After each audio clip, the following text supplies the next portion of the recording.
मुन्नी चौक से जी, भिलाई से आपने प्रश्न भेजा। व्हाट्सएप पर आपका प्रश्न आया। हमारे प्रश्न प्रबोध के सहयोगी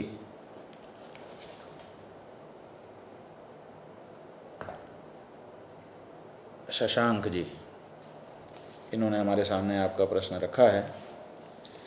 आप कह रहे हैं कि मैं घर से बाहर रहकर पढ़ाई कर रही हूँ, पर पढ़ने में मन नहीं लग रहा। हर समय घर की याद करके आंसू आते रहते हैं, क्या करूँ? बात तो सही है। ये तो वही स्थिति हो गई है कि अर्जुन की जैसी स्थिति युद्ध के मैदान में हो गई थी। गया तो था लड़ने युद्ध, और देख करके अपने परिजनों को बहाने लगा आंसू। उस समय भगवान श्री कृष्ण ने उसको क्या समझाया? उसको यही समझाया कि जो करने आए हो वही करो। घर वालों ने भी आपको किस लिए भेजा है? पढ़ने के लिए भेजा है। आप भी आई हैं, क्यों? पढ़ने के लिए आई हैं। तो जब सब कुछ पहले से तय है कि हमको पढ़ने के लिए घर का त्याग करना है, तो आप पढ़ाई में ही ध्यान लगाइए। घर की याद करने की ज़रूरत नहीं है, क्योंकि घर में रह करके आपकी वो उन्नति नहीं हो सकती है जिस उन्नति के लिए आपके घर वालों ने और आपने इस रास्ते को चुना है। और हमारे यहाँ तो प्राचीन काल से ही ये व्यवस्था रही है। आजकल जो घर में रह करके, घर से जा कर के पढ़ करके वापस घर में आ जाते हैं, वो उतना उत्तम नहीं माना गया है। हमारे यहाँ तो विद्यार्थी के जो 5 लक्षण बताए हैं, उसमें यही बताया है। क्या है विद्यार्थी लक्षण? हाँ, जो विद्यार्थी है उसके लिए गृह त्यागी होना अनिवार्य है ना। अल्पाहारी गृह त्यागी विद्यार्थी पंचलक्षणम। गृह त्यागी होना अति आवश्यक है। गृह का त्याग करने से घर में चल रही जो गतिविधियां हैं उनसे विद्यार्थी का मन हट जाता है और उसका मन पढ़ाई में लगता है। तो इसलिए आप बिल्कुल चिंता मत करिए। इस समय आपका जो आंसू है वो भले घर के लिए गिर रहा है, लेकिन आगे अगर आप नहीं पढ़ाई कर पाएंगी तो बहुत सारे आंसू आपको और आपके परिजनों को बहाने पड़ेंगे। इसलिए मन को दृढ़ करिए और पढ़ाई में मन लगाइए। देखिए, अभी आपका मन घर में क्यों लगा है? क्योंकि अभी पढ़ाई के लिए आपके मन में महत्व नहीं आया है। अगर पढ़ाई के लिए मन में महत्व आ जाता तो फिर पढ़ाई ही पढ़ाई दिखती, बाकी सब कुछ गौण हो जाता। तो इसलिए पढ़ाई में फोकस करिए और घर की याद आए थोड़ी देर के लिए, आजकल तो सब सुविधा है, बात कर लिया करिए, वीडियो कॉल कर लिया करिए। लेकिन जिसके लिए घर से निकली हैं उसमें मन लगाना आपका आवश्यक है। इसलिए मन को पढ़ाई में लगा दीजिए। ये प्रश्न आया है। हमारा एक प्रश्न है तलोद, जिला साबरकांठा, गुजरात से हम दिलीप भाई उपाध्याय। तलोद में राधा कृष्ण का मंदिर है। उसके ट्रस्ट के प्रमुख हमारे गांव महियल के हमारे ही परिवार के सदस्य हैं। अभी पुरुषोत्तम मास चल रहा है, इसलिए मंदिर प्रशासन के द्वारा श्रीमद् भागवत कथा का आयोजन किया है। लेकिन उसमें व्यासपीठ पर कथाकार एक महिला हैं और वह भी ब्राह्मण नहीं हैं, पटेल हैं। हमारे गांव का सभी ब्राह्मणों का महिला मंडल है, वह मुख्य यजमान है। क्या श्रीमद् भागवत कथा करने का ब्राह्मणेतर महिला को अधिकार प्राप्त है? वह पूज्य है, क्योंकि सभी ब्राह्मण उस कथाकार महिला को श्रद्धा से सुन रहे हैं। कृपया हमारे इस विषय पर समाधान करें। सादर प्रणाम। तो बंधु दिलीप भाई उपाध्याय जी, आप ही प्रश्न कह रहे हैं, आप ही उसका उत्तर देते रहे हैं। आपने कहा कि आपका पूरा गांव ब्राह्मण है और गांव का सभी ब्राह्मणों का महिला मंडल है और इस कथा की मुख्य यजमान भी वही लोग हैं और सब कथा सुन रहे हैं। तो जब किसी को कोई आपत्ति ही नहीं है और सब कथा सुन रहे हैं, तो अब अपने लोग इसमें क्या कहेंगे? देखिए, एक पुराना मुकदमा है, केरल प्रदेश का संभव है। वो मुकदमा ये है कि वहाँ पर ग्रेजुएट कॉन्स्टिट्यूएंसी थी, माने स्नातक ही मतदान जिस परिषद में करते हैं वो परिषद। वहाँ पर एक 10वीं फेल व्यक्ति को स्नातक परिषद का विधायक चुन लिया गया। जब वो चुन लिया गया तो उसका मुकदमा किसी दूसरे प्रत्याशी ने कर दिया कि ये स्नातकों की परिषद है, इस परिषद में 10वीं फेल व्यक्ति कैसे विधायक बन सकता है, इसलिए इसके निर्वाचन को निरस्त किया जाए। अब वो मुकदमा चला, लोअर कोर्ट गया, फिर उसके बाद हाई कोर्ट गया, सुप्रीम कोर्ट तक आया। और सुप्रीम कोर्ट ने क्या कहा? उन्होंने कहा कि बात तो ठीक है आपकी कि ये स्नातक परिषद है, स्नातक परिषद में 10वीं फेल व्यक्ति विधायक कैसे होता है? जिस परिषद में मतदाता स्नातक होने जरूरी हैं, उसमें जो उम्मीदवार है, प्रत्याशी है, वो हाई स्कूल फेल कैसे हो सकता है? बात बिल्कुल सही है। लेकिन जब पढ़े लिखे मतदाताओं ने एक अपढ़ को अपना विधायक चुन लिया है तो फिर हम उसमें बाधा कैसे डाल सकते हैं? अगर कोई अपढ़ लोग चुनते तो हम एक बार बोल भी सकते थे, लेकिन यहाँ तो सब सारे के सारे मतदाता स्नातक हैं। तो जब स्नातक होकर के वो 10वीं फेल को अपना प्रतिनिधि बना रहे हैं तो इसमें न्यायालय क्या कह सकता है? न्यायालय कुछ नहीं कह पाएगा। वही हालत हमारी है कि आप पूछ कुछ रहे हैं और वहाँ पर प्रैक्टिस कुछ हो रही है। तो जब सारे ब्राह्मण हैं और ब्राह्मण लोग एक पटेल से, महिला से कथा सुनना चाहते हैं तो कैसे उसमें कोई रोक दे? जो नियम हैं वो अलग हैं, वो आप जानते हैं, इसीलिए आप इस तरह का प्रश्न पूछते हैं। बिल्कुल सही है आप अपनी जगह पर, लेकिन व्यवहार का दृष्टिकोण देखिए कि सारे ब्राह्मणों का गांव, ब्राह्मणों की महिलाएं वहाँ पर वही मुख्य यजमान बन करके और सुन रही हैं। तो इसलिए इसमें जैसे उच्चतम न्यायालय ने उस मुकदमे के बारे में कह दिया था कि जब पढ़े लिखे लोग अपढ़ को अपना प्रतिनिधि बना रहे हैं तो हम क्या करें, यही हालत हमारी भी है। हम भी यही कहना चाहेंगे कि जब ब्राह्मण लोग गैर ब्राह्मण से कथा सुन रहे हैं तो हम कैसे बोल दें इसमें? इसलिए बोलने को कुछ बन नहीं रहा है। और जहाँ तक नियम की बात है तो आपको पता है कि व्यासपीठ पर कौन बैठ सकता है, किसका उसमें मर्यादापूर्वक अधिकार है। आप भी जानते हैं, सब जानते हैं, कौन नहीं जानता है? वो वक्ता भी जानते होंगे, वो श्रोता भी जानते होंगे, लेकिन फिर भी किन्हीं कारणों से लोग ये सब कर रहे हैं। क्या कहा जाए? सचिन गजरे, मुंबई महाराष्ट्र से। सचिन गजरे जी, आपका प्रश्न हमारे सामने आया। आप पूछ रहे हैं कि मैंने वृंदावन में श्री कृष्ण शरणागति मंत्र से गुरु दीक्षा ली, लेकिन राम मंदिर अयोध्या में रामानंदी संप्रदाय में सेवा कर रहा हूँ, तो हमें कौन सा गुरु तिलक लगाना चाहिए? मेरे गुरु तिलक या रामानंदी तिलक, ये आप कह रहे हैं।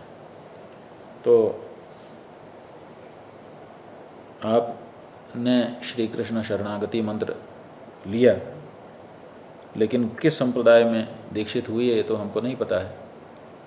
अगर गौड़ीय संप्रदाय में आपने दीक्षा ली है और भगवान श्री कृष्ण की शरणागति का मंत्र आपने प्राप्त किया है तो वो एक वैदिक संप्रदाय है। और जहाँ तक रामानंद संप्रदाय का प्रश्न है तो रामानंद संप्रदाय भी हमारा वैदिक संप्रदाय है। दोनों ही संप्रदाय वैदिक हैं और श्री कृष्ण और श्री राम में कोई अंतर नहीं है। चतुर्थ संप्रदाय के अंतर्गत ही ये आते हैं। तो इस दृष्टि से आप तब भी वैष्णव थे और आज भी वैष्णव हैं, इसलिए वैष्णव होने में तो कोई भेद रहा नहीं। अब रह गया तिलक का। रामानंदियों का अलग तिलक है और गौड़ जो मध्व संप्रदाय के हैं, माध्व गौड़ हैं, अथवा जो चैतन्य महाप्रभु के अनुयायी संप्रदाय हैं, उनमें तिलक अलग तरह का है। तो अब चूँकि आपको अपने संप्रदाय में निष्ठा अगर होती तो ये प्रश्न आपके मन में न बनता। आप रामानंद संप्रदाय वाले लोग आपको रखते, चाहे निकाल देते।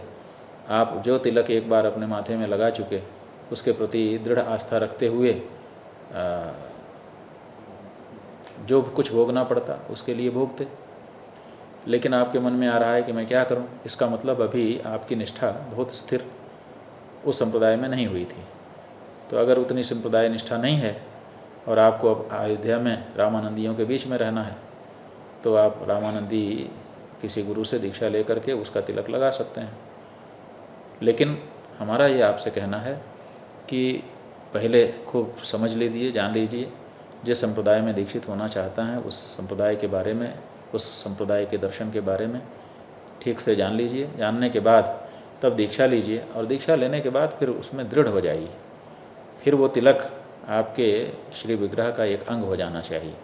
उसके बाद फिर आपके मन में ये प्रश्न नहीं आना चाहिए कि मैं कौन सा तिलक लगाऊं। जिस संप्रदाय में आप दीक्षित हो गए उस संप्रदाय के प्रति आपकी क्या निष्ठा है, यही बात तो आपके तिलक से पता चलती है कि आपने जो तिलक धारण कर लिया वो आपकी निष्ठा है। तो अब अभी तक इसकी स्थिति आपकी जो है वो डांवाडोल की है, अभी आप निर्णय नहीं कर पा रहे हैं। इसलिए हमारी आपको सलाह है, अगर आप पुराने तिलक पर कायम रहते तो हम आपको ये सलाह न देते, लेकिन अभी तक की परिस्थिति का अनुशीलन करके हम आपको ये सलाह दे रहे हैं कि अब आप रामानंदी दीक्षा प्राप्त कर लीजिए और रामानंदी तिलक माथे में लगाइए और उस पर गौरव करिए, उस पर गर्व करिए। यही आपके लिए उचित होगा। और अगर ये बात सुनने के बाद आपके मन में आता है कि नहीं नहीं, जो दीक्षा मैंने ले ली अब उसी पे मुझे दृढ़ रहना है, तो फिर वो तिलक लगाइए और यहाँ के लोगों से बता दीजिए कि मेरी इसी तिलक में निष्ठा है। तो हमारे ख्याल से ये लोग भी परेशान नहीं करेंगे। सब समझते हैं कि किसी गुरु में, किसी संप्रदाय में विशेष निष्ठा हो सकती है, आखिर सेवा तो हमारी ही कर रहा है। तो यही परिस्थिति है, तदनुसार का निर्णय ले लीजिए। मेरा नाम गौरव तिवारी है, मैं वाराणसी का निवासी हूँ।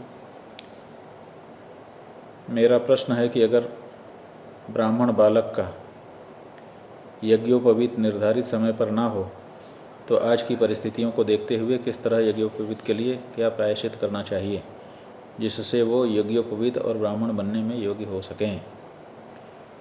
गौरव तिवारी जी, ब्राह्मण बालक का निर्धारित समय पर यज्ञोपवीत हो जाना उचित होता है, लेकिन आप कह रहे हैं कि आज का समय, आज की परिस्थिति को देखते हुए, तो आज ऐसी कोई परिस्थिति तो नहीं हो गई है कि उसका समय पे यज्ञोपवीत ना हो सके। लेकिन हाँ, अगर कोई ऐसा लापरवाह ब्राह्मण परिवार है जिसमें अपने ब्राह्मण धर्म के प्रति विशेष सतर्कता नहीं है, तो वहाँ पर प्रमाद हो सकता है। और अगर इस तरह का प्रमाद किसी ब्राह्मण बालक के लिए हो रहा है तो उसको जब इस बात का ध्यान आ जाए कि मेरी उम्र ज़्यादा हो रही है, अब मैं प्रात्य कहलाऊँगा, समय पर मेरा यज्ञोपवीत संस्कार नहीं हुआ, मेरा किया कराया सब व्यर्थ हो जाएगा धार्मिक कृत्य, तो उसको अपने उपनयन संस्कार के बारे में सचेष्ट हो जाना चाहिए। घर के लोगों को बताए और फिर किसी धर्मशास्त्री से इस बारे में परामर्श करके जो उचित प्रायश्चित बनता हो वो प्रायश्चित करके उसको अपना यज्ञोपवीत संस्कार समय पर करा लेना चाहिए।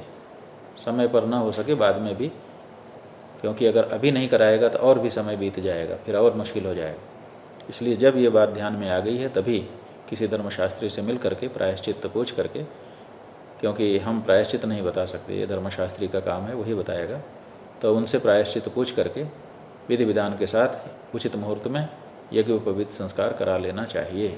ब्राह्मण, क्षत्रिय, वैश्य, इनको उपनयन संस्कार का अधिकार है, लेकिन इन सब लोगों ने छोड़ना शुरू कर दिया अपने अपने अधिकार। बहुत सारे वैश्यों ने अधिकार छोड़ दिए हैं। कुछ नाम मात्र के वैश्य आज भी यज्ञोपवीत संस्कार परंपरा से अपने अधिकार का लाभ ले रहे हैं। बहुत सारे क्षत्रियों ने भी छोड़ दिया है, और अब ब्राह्मणों में भी ये समस्या आ रही है कि बहुत सारे ब्राह्मण यज्ञोपवीत को माहात्म्य नहीं समझ रहे हैं और इसीलिए उस संस्कार से वंचित रह जा रहे हैं। जिनके मन में ये बात आ जा रही है कि हमसे कहीं ना कहीं ये त्रुटि हो रही है, उनको इस बारे में सचेष्ट होकर के धर्मशास्त्रियों से प्रायश्चित पूछ करके उपनयन संस्कार करा लेना चाहिए और फिर उसका नियमानुसार पालन करना चाहिए। और आगे जब उनके भी संतान हो तो उस संतान का नियमानुसार समय पर यज्ञोपवीत धारण करके गुरुकुल में भेज करके वेदाध्ययन कराना चाहिए, स्वशाखा का अध्ययन। क्यों? क्योंकि ये बहुत ज़रूरी है। किस लिए वेद पढ़ाएं, ऐसा प्रश्न नहीं पूछा जा सकता है। क्यों? क्योंकि किसी प्रयोजन से वेद पढ़ाने का ब्राह्मण के यहाँ नियम नहीं है। ब्राह्मणेन निष्कारणो धर्मः षडंगो वेदोध्येयो ज्ञेयश्च। ब्राह्मण का ये निष्कारण धर्म है कि वह षडंग वेद का अध्ययन करे और फिर उसको बताए लोगों को। तो इसलिए अध्ययन, अध्यापन, यजन, याजन और दान लेना देना ये ब्राह्मण का स्वाभाविक धर्म है। इस धर्म से ब्राह्मण को कभी च्युत नहीं होना चाहिए।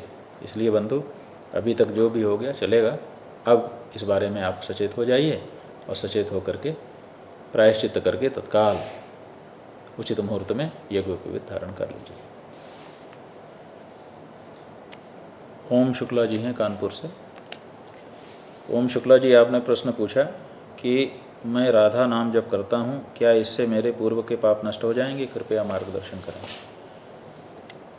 तो हम समझते हैं कि ज़रूर आपको किसी ने ये बात पहले बताई होगी कि राधा जी के नाम का जप करिए, इससे आपके पूर्व पापों का नाश होगा। अन्यथा बिना किसी कारण के आप राधा के नाम का जप आरंभ ही क्यों करते?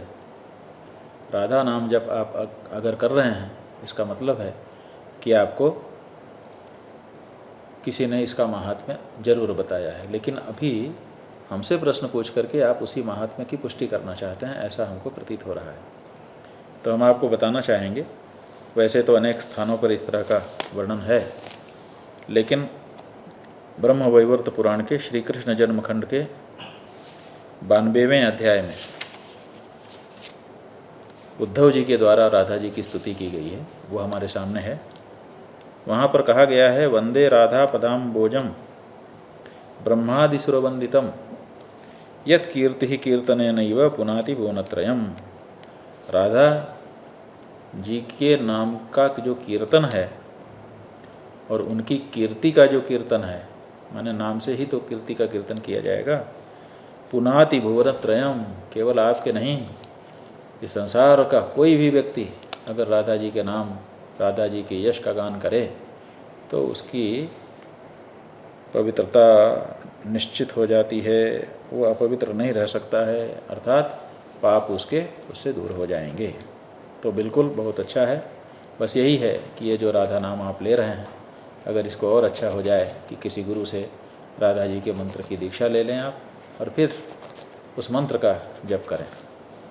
अन्यथा राधा जी के नाम का भी अगर उपदेश आपको किसी के द्वारा मिल गया है तो उस नाम जप भी, नाम का संकीर्तन करें, उससे भी आपका कल्याण होगा और आपके सारे पाप जो अभी तक आपने कर दिए वो नष्ट हो जाएंगे। नाम्नास्ति यावती शक्ति ही पाप निर्हरणे हरे है तावत कर्तुम न शक्नोति पातकम पातकी जनः।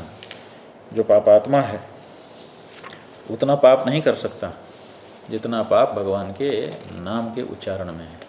तो जैसे भगवान का नाम वैसे भगवती का नाम, और राधा और कृष्ण में तो कोई अंतर ही नहीं है। ये कहा गया है, नास्ति भेदो यथा देवी दुग्ध धावल्ययोः सदा, जैसे दूध में और उसकी धवलता में कोई भेद नहीं है। यथैव गंध भूम्योश्च, जैसे भूमि और गंध इनमें कोई द्वैत नहीं है, दोनों एक ही हैं। यथैव शब्द नवसो हो, जैसे आकाश और शब्द में कोई भेद नहीं है। और उसी तरह से सूर्य और ज्योति, इनके बीच में कोई भेद नहीं है। वेद पुराण में, यहाँ तक कि लोक व्यवहार में भी राधा कृष्ण के बीच में कोई भेद नहीं है, दोनों एक ही हैं। एक स्वरूप सदा द्वय नाम, आनंद की आह्लादिनी श्यामा, आह्लादिनी के आनंद श्याम।